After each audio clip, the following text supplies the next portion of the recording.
Kodim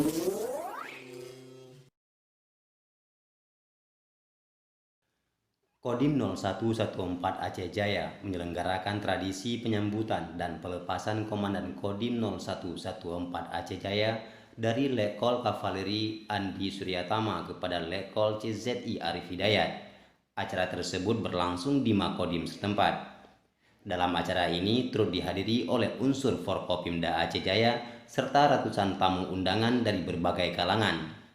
Wakil Bupati Aceh Jaya Tengku Yusri S. dalam sambutannya menyampaikan bahwa selama ini Letkol Kavaleri Andi Suryatama sudah banyak membantu memberikan kontribusi terhadap pemerintah Kabupaten Aceh Jaya di semua bidang.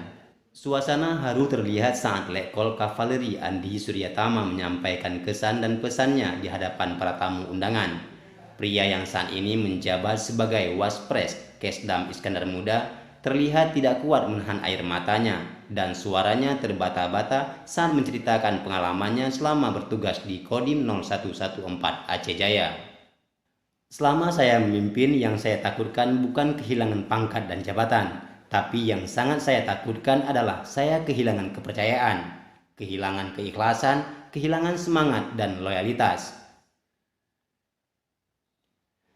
Isak tangis mulai terdengar saat Letkol Andi melakukan sujud syukur. Sesaat setelah melewati gerbang Makodim, seluruh prajurit dan persit berbaris melepas keberangkatan Letkol Kavaleri Andi Suryatama beserta keluarga.